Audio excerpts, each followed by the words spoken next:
Hey plant fam! Welcome back to my channel. If you are new here, my name is Jacqueline. This is part of my jungle. If you are not new here, hi. Thank you for coming back. I appreciate you. So today I have a fun video for you. I was on the internet looking for something, I don't know what, something planty related, some planty info, and I came across this article from Gardenista. I think they're a magazine or some sort of online publication, but they asked their readers, what are the hardest plants that you own? So they compiled a list of the top 10 hardest plants to keep alive, and I thought it would be fun to go through these together and see if we agree or disagree with this list. So that's what we're gonna do. But first today, I wanted to talk to you about our sponsor, BetterHelp. So fam, you know I have not kept it a secret that I've struggled a lot with anxiety and depression. I talk about it all the time on this channel, and I know a lot of you do too. So if you're feeling stressed, depressed, anxious, overwhelmed, I get it. I feel you, and it is okay. BetterHelp may be your answer. BetterHelp offers you over 20,000 licensed therapists that are ready to listen and help you. You can talk to your therapist online, in private, at your convenience, in your own home, which is something that I really love about it. The therapists at BetterHelp have a broad range of expertise that you may not have access to in your area. It's really easy to sign up. All you have to do is just go onto their website, fill out a quick little questionnaire so that they can better assess your needs, and it takes about 48 hours for them to match you with your first therapist. From there, you can schedule a video or a phone call with your therapist, and you can also exchange unlimited text messages with your therapist through the BetterHelp app. If for any reason you don't love the therapist that they match you with, you can switch at any time, and it does not cost you anything extra. So for me personally, my original therapist was perfectly sweet, but we just weren't a great match for the type of therapy that I prefer. So I went in and I found somebody who specialized in what I was looking for, and I found an amazing therapist. So don't be shy, fam. Come join the over 3 million people who have taken control of their mental health today with BetterHelp. Plus, they're offering you, plant fam, 10% off your first month of therapy if you use my link. You will have that in the description box as well as the comment section below, pinned to the top like I usually do. So that is going to be betterhelp.com/Jacqueline's Jungle. That's betterhelp.com/Jacqueline's Jungle, and you'll get 10% off your first month of therapy. Definitely encourage you to try it. A lot of us tend to suffer in silence, and I really don't want that for you, fam. So check it out. Okay, anyway, back into the video. So Gardenista gave us a list of 10 of the hardest plants to keep alive. So obviously, I had to go through this list with you guys and see if you agree or disagree, and obviously whether or not I agree or disagree. I don't have all these plants, but maybe you do, and maybe you can let us know if they are quite as difficult as people say they are. Okay, so 10 hardest plants to keep alive according to Gardenista. Number 1 on the list is orchids, and honestly, I was a little bit surprised that this was like the number 1 on the list. I don't know if they were I don't think they were in a particular order necessarily, but if they were, then like having orchids as like number 1 was a little bit odd to me, because not that I think orchids are super duper easygoing, but I don't consider them to be difficult. I mean, if I've kept one alive, it couldn't be that hard. I get that they have a slightly different like care thing going on than other houseplants, and maybe this is just because the average everyday person might go to the grocery store and be like, oh, this is cute, and like take it home and have no idea how to care for it. I don't know, but I know plenty of people that aren't like plant people that have orchids and they bloom and they're happy and thriving. So I don't think that you need to be like a super green thumb to manage to keep alive like a phalaenopsis. Maybe other orchids that are a little bit more difficult to keep alive, but your average regular degular phalaenopsis orchid, like, I don't know, I just don't think that they're hard to keep alive. As long as you remember to water them, like cut off their dead roots once a year and repot them, like what else is there really to do? Let me know if you agree with that. Number 2 on the list is a Maidenhair Fern. So you guys know how I feel about ferns. I don't have this one in particular, but it is really pretty, and when I do see it, I usually am like, wow, this is really pretty, but it's a fern, so we're not gonna do it because they are very thirsty. A lot of ferns love humidity, so if you're bringing them into your home where you don't have a tropical environment, like, your ferns are probably not gonna be happy. So it's really not surprising to me, anyway, that the average person would say that they kill ferns. So unless you're one of those people who likes to water your plants every day, like most people are probably gonna kill ferns. So I get it. Number 3 on the list is another one that isn't surprising at all if you watched my video that I did recently of plants that are dying. This one was on the list.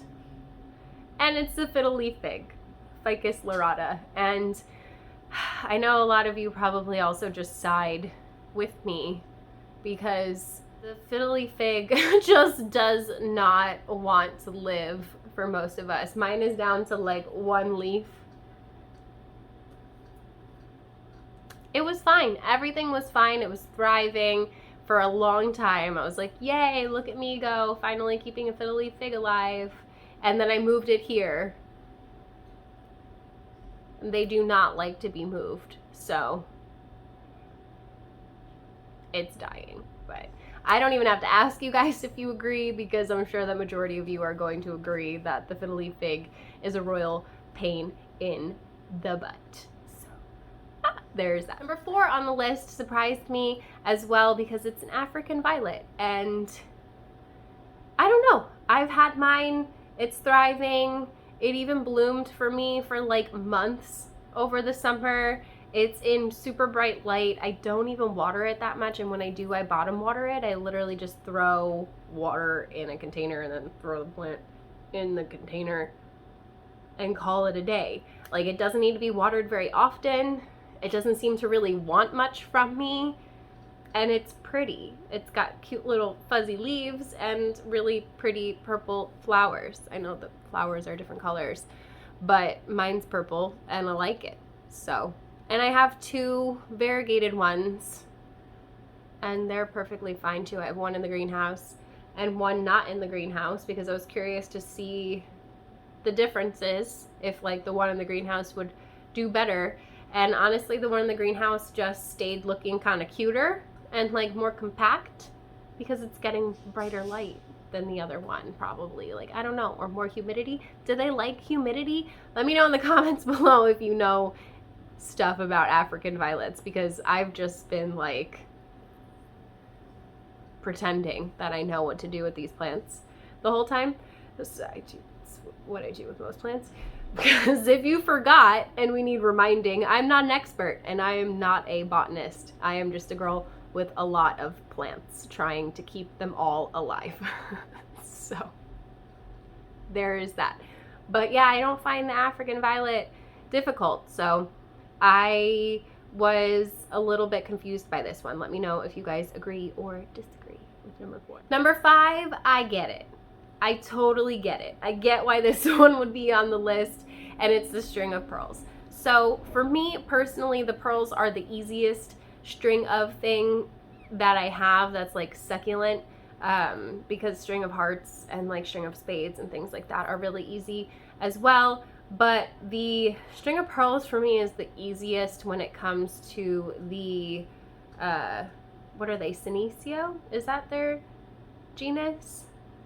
I think so, because string of hearts is Ceropagia. So like, even though they're both called string of things, they're different plants. So the string of pearls, the string of bananas, the string of whatever, all of those things tend to be more difficult in my opinion compared to string of hearts, what am I forgetting? String of turtles, things along those lines. If I had to go like in order, I'd say string of hearts is the easiest, and then like string of pearls, and then string of turtles. I don't know why the turtles, they're peperomia. Sometimes they just get really cranky. Like once you get the care down right on those, they'll take off and go crazy, like once you find the right spot for them. But sometimes that can be a little bit of a challenge. But that's not the point of this video. I do have a video on how to not kill your string of things. I'm happy to link that for you up here so you guys can check that out. It is one of my most popular videos on my channel, so I think people like it and find it helpful. So you should check that out if you haven't yet, because those are going to be all of my tips. I still maintain all of those things that I said in that video to keeping your string of plants happy. But the string of pearls, for me, I don't find challenging except for the variegated ones. The variegated string of pearls I tend to kill over and over again, even though the regular green ones are thriving in my bedroom. I think they're really, really gorgeous. I definitely encourage you to try them. They're usually pretty cheap, but I think it's a better idea to get like a larger, more mature plant if you can, because you have a better chance of keeping it alive if it's already nicely established. If that makes sense. It's less likely to just like kick the bucket because it was unhappy for a few days. But yeah, so string of pearls is the number 5. Is that what we're on? Yeah, number 5 on the list. And I get it, but I don't necessarily personally agree. But what's going to be easy for me might be really challenging for you, and what might be really challenging for me might be really easy for you. Like some people are just really good at peperomias, and I'm not, you know what I mean? Some people keep on killing their Calatheas, and I've managed to keep a few alive and thriving. So everybody's going to be different. Everyone's environment is different. Everybody's care for their plants is going to be different. So, you know, you've got to take it all with like a grain of salt, and just the best way to learn is just by doing. That's how I learned. I killed a bunch of plants, and then I learned how to not kill them the second or third time around. So number 6 on this list, I am going to go ahead and agree with, and it's air plants. So I do have this beautiful Spanish moss back here. I've got some xerographicas and stuff hiding around. There's a couple little baby air plants. Ooh, dropped that one. Yeah, this guy's cute. Cute, cute, cute. I like this little anime kitty. Looks like it has a mohawk and it's yelling. That's why I put it in this one. Anyway, yeah, so air plants, Tillandsia. I definitely kill them. And it's not necessarily because they're difficult. It's just that they're air plants. And like you just soak them to water them. And even though I was doing that, for some reason they were still dying. I literally do the same thing that David does, but when I do it, they die. And when he does it, they're happy. So his one job when it comes to plants is the air plants. He was in charge of taking care of the air plants and making sure that they get watered. I might remind him and be like, hey, air plants, and he'll be like, okay, cool, I'll go soak them. He literally just goes and soaks them in the sink, which is exactly the same thing that I do. But when I do it, they die. And when he does it, they're happy. So there you go. We can all be doing the same thing, and it might work for you, it might not work for me. So I don't know why they don't like me, because that's kind of what it feels like, a personal attack on me. But I like them. So let me know if you guys agree, if you struggle with air plants, or if you are able to get them to thrive. Let me know your secrets. I'm not going to mist them all the time. It's just not going to happen. So I don't know. I genuinely don't know. Maybe it's because they're bromeliads and I talk so much smack about bromeliads that they're just like, screw this lady. Like, I don't know. I genuinely don't know. Oh, that's the cat food. Number 7 on the list of the top 10 hardest plants to keep alive, according to Gardenista, is the Staghorn Fern.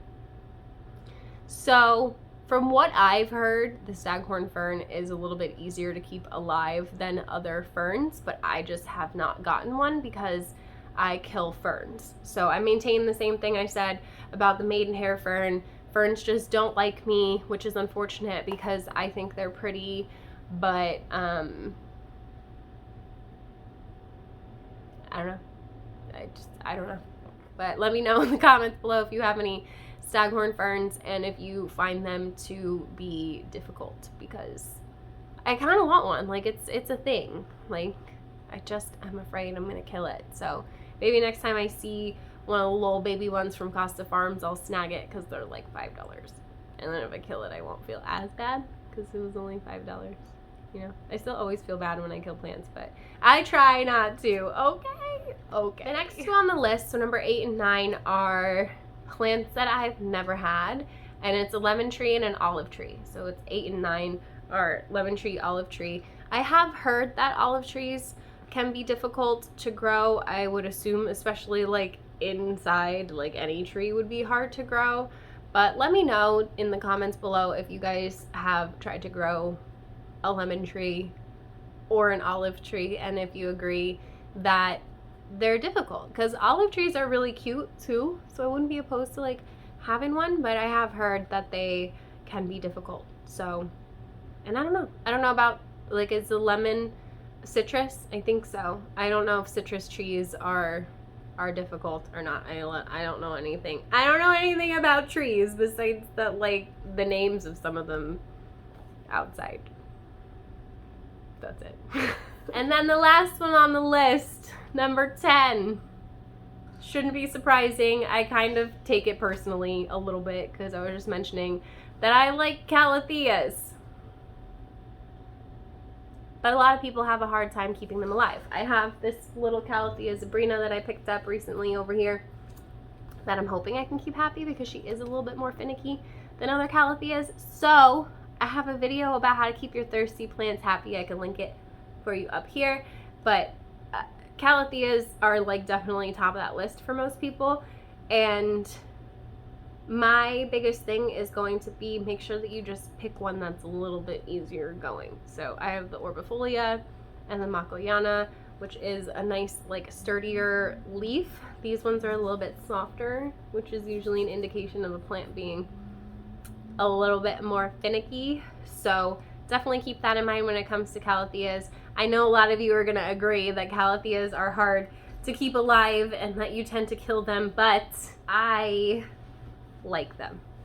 And I don't find them difficult as long as you water them regularly. They really don't need extra humidity. If you want to give that to them, there really aren't very many plants besides desert plants that are going to be mad at you for giving them extra humidity.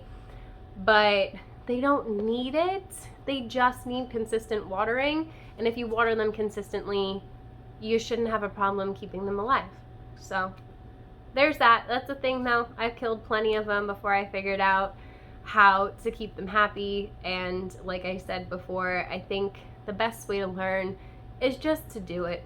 Go to the Home Depot, get yourself some inexpensive plants. That's what I did. I tried out like literally every genus, and then obviously I settled on Hoyas as my favorite. But it was a good learning experience because I tried everything. I had ivy, I had ferns, I had Fittonia, I had hypoestes, I had peperomias, I had everything you can possibly imagine that I killed. I had a bunch of alocasias that I killed, and I thought that I would always hate alocasias, and now I love them, and I'm growing them from corms, you guys. So I urge you to just try, give it time. If you kill a plant and you love it, learn a little bit about it and try again. It really can't hurt, and I promise you, even if it takes you 3 or 4 tries to get it right, when you finally do, it's so rewarding and it's so satisfying to watch the plant grow that you murdered a few times. So that is it for this video, fam. Let me know if you agree with this list of 10 plants that are hard to keep alive, because I agree with probably most of them, but then again, everybody's gonna be different, so I'd be curious to know what you think. Let me know, and if you like this video, you should give it a thumbs up. Don't forget to subscribe, hit the notification bell so you don't miss anything from me. There's a join button if you want to be part of the official plant fam. You get members exclusive content, group chat, all of that fun stuff. So come on over and hang out. Join our Facebook group if you want to. That one is free and it's for everybody. We're doing a giveaway over there soon. So you should definitely come on over and check that out. There's also a super thanks button if you want to super thanks me. Definitely go and check out today's sponsor, BetterHelp. The link will be down below. And yeah, that's it for this video, fam. If you watched this entire video, leave me some like tree emojis or something along those lines in honor of our olive and lemon trees that I don't know anything about. So I don't know, you guys. I'm just trying to think of emojis. I need like a list of emojis. I need to think about this ahead of time. Anyway, I appreciate you, fam, and I hope I see you in the next one.